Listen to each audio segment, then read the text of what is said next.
Hello, everyone. I hope you guys are well. It's rainy outside, and it's a really good time to ponder on things and reflect. And today, I'd like to share with you something about my coming to terms with the word God. Because for the longest time, the word God has got many baggage that I couldn't wrap my head around. When I was sick back in 2023 and I went home, I had one auntie who told me, "See, there's God." It's like she's saying, "You're wrong." There is actually God. Now you got to experience it. And that did not sit well on me. It feels like I'm being pressured on believing on something. To give you a context, I am raised in a pagan family, and when I was in university, my father converted to become a Christian. So most of the members of my family now are practicing evangelical Christians, and I didn't go to that path. God to me has always been a very insensible concept. The idea that God is somewhere out there, there's someone who's protecting you or ready to punish you when you make something wrong, is just so unrealistic to me. And trying to believe it, or people asking me to believe it, is just very intrusive. It's been like that for most of my life. I did not connect with people who are into that, who go to church, even though I went to a Catholic school in elementary and a Catholic school in university as well. I was in those spaces, but I guess my experience wasn't sufficient enough for me to understand the word God until recently when I joined the Vipassana retreat. In one of Goenka's discourses, he mentioned about God being a quality, and these qualities are compassion, loving kindness, peace, generosity, all the good qualities that we ascribe to somebody who is saintly. If you look at Jesus, he's the embodiment of these qualities, of these good qualities. And that clicked to me very well.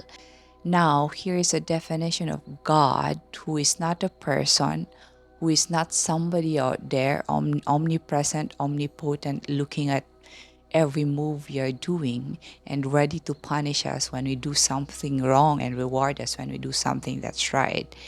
This approach of looking at God as an embodiment of good qualities is very sensible to me.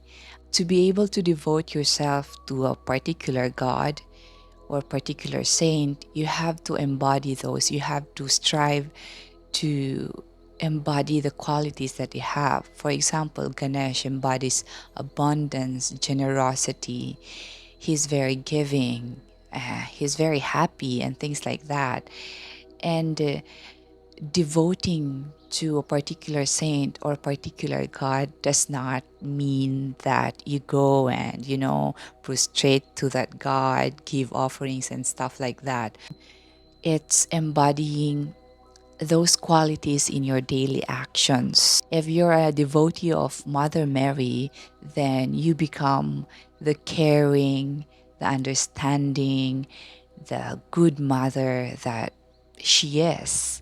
And I think that makes a lot of sense. I'm very happy that I have come to this point of realization because I think I could mend a lot of my relationships and make them better Instead of being averse to them inviting me to church, now I could go with them and sit with this thought. The God that I'm referring to is these qualities of compassion, of loving kindness, of peace, of generosity, of understanding, of forgiveness.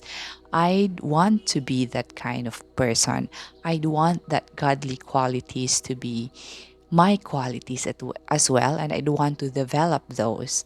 And that's why I'd be motivated to go to church with them if that is the goal of going to church. I have a friend who's been studying dream interpretations recently, and they do have angels that they devote themselves to. And these angels have got some quality. When I went blind, I was given this angel to devote to. This angel embodies clarity, clarity of thinking, that is. And what I did when I meditated then was to chant the name. I forgot his name, but when I chant that name, it's like inviting clarity to come to my mind.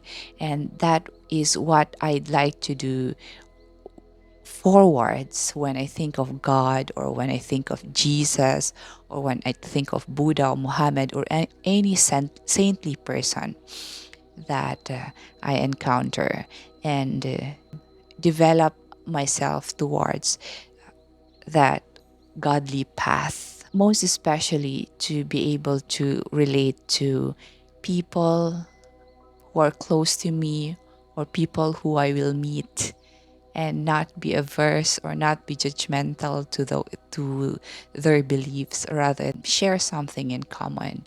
And I'd like my understanding of God and any religious figures to be grounded through this understanding that they are my models for good attributes, for good qualities, which are love, kindness, forgiveness, compassion, and all those. And that is how I came to terms with the word God.